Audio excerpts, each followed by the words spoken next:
Մեքսիկայում նախընտրական միջոցառման ժամանակ գնդակահարել են իշխող կուսակցության քաղաքապետի թեկնածուին, զոհվել է 5 մարդ, այդ թվում նրա դուստրը։ Այս մասին հայտնում է CNN-ը։ Հարձակումը հաստատվել է նահանգի իշխանությունների կողմից, սա Վերակրուսում թեկնածուի արդեն երկրորդ նման սպանությունն է, հունիսի 1-ին նշանակված ընտրություններից ընդամենը մի քանի շաբաթ առաջ։ Թուրքիայի նախագահ Ռեջեփ Թայիփ Էրդողանը հույս ունի, որ Ուկրաինայի եւ Ռուսաստանի միջև բանակցությունները, որոնք նախատեսված է անցկացնել մայիսի 15-ին Ստամբուլում, հաջողություն կունենան։ Էրդողանը հիշեցրել է, որ մայիսի 11-ին Ռուսաստանի նախագահ Վլադիմիր Պուտինի հետ հեռախոսազրույցի ժամանակ մանրամասն քննարկել է Ուկրաինայի հարցի կարգավորման հեռանկարները։ Նրա հետ քննարկեցինք բազմաթիվ կարևոր հարցեր, այդ թվում Ռուսաստանի եւ Ուկրաինայի միջև շարունակվող հակամարտության դադարեցման հարցը։ Աջակցում ենք Թրամփի հակամարտությունները երկխոսության եւ դիվանագիտության միջոցով լուծելու ցանկությանը, ասել է նա։ Ուկրաինան միշտ կողմ է դիվանագիտությանը, իր տեսաուղերձում հայտնել է Վոլոդիմիր Զելենսկին։ Ես պատրաստ եմ լինել Թուրքիայում։ Ցավոք աշխարհը մինչ այս պահը Ռուսաստանից հստակ պատասխան չի ստացել կրակի դադարեցման բազմաթիվ առաջարկներին։ Ռուսական կրակոցներն ու հարձակումները շարունակվում են։ Մոսկվան ամբողջ օրը չի խոսել ուղիղ հանդիպման առաջարկի վերաբերյալ։ Դա տարօրինակ լռություն է։ Ռուսաստանը միևնույն է ստիպված է լինելու դադարեցնել պատերազմը ու լավ կլիներ դա շուտ անել։ Սպանությունները շարունակելն իմաստ չունի, ասել է նա։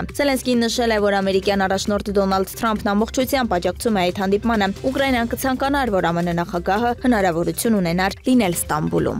Միացյալ Նահանգների նախագահ Դոնալդ Թրամփը լրագրողների հետ զրույցում տեղեկացրել է, որ քննարկում է մայիսի 15-ին Ստամբուլ մեկնելու հնարավորությունը Ռուսաստանի եւ Ուկրաինայի միջև բանակցություններին մասնակցելու համար։ Թրամփը արդեն ժամանել է Էյր-Ռիադ մերձավոր արևելքի շրջագայության շրջանակներում։ Նախատեսվում է նաեւ նրա այցը Արաբական Միացյալ Էմիրություններ եւ Քաթար։ Տրիպոլիում սպանվել է Լիբիայի նախագահական խորհրդի անվտանգության ծառայության ղեկավար Աբդել Ղանի Ալ-Քիքլին, իսկ քաղաքի մի քանի շրջաններում կրակոցներ են լսվել։ Լիբիական լրատվամիջոցների փոխանցմամբ Տրիպոլիի Միտիգա միջազգային օդանավակայանը դադարեցրել է գործունեությունը բախումների պատճառով։ Սոցիալական ցանցերում հրապարակվում են կադրեր, որոնք ենթադրաբար դեպքի վայրից են։ Լիբիայի Տրիպոլի քաղաքի արտակարգ ծառայությունը հայտարարել է բարձր պատրաստվածության վիճակի մասին։ Լիբիայում այդ առաքելությունը մտահոգ է Տրիպոլիում բախումներով եւ կողմերին կոչ է անում դադարեցնել մարտերը։ Հնդկաստանը եւ Պակիստանը կքննարկեն զորքերը սահմաններից դուրս բերելու հնարավորությունը, այս մասին նշում են լրատվամիջոցները։ Երկու երկրների ռազմական հրամանատարների միջև բանակցություններից հետո որոշվել է նաեւ, որ երկու կողմերն էլ կքննարկեն անհապաղ միջոցառումներ սահմաններին եւ առաջնագծում զորքերի կրճատումն ապահովելու համար։ Ավելի վաղ հաղորդվել էր, որ Դելին եւ Իսլամաբադը մտադիր են շարունակել բանակցություններն ապագայում, որոնց ամսաթիվը կհայտարարվի շուտով։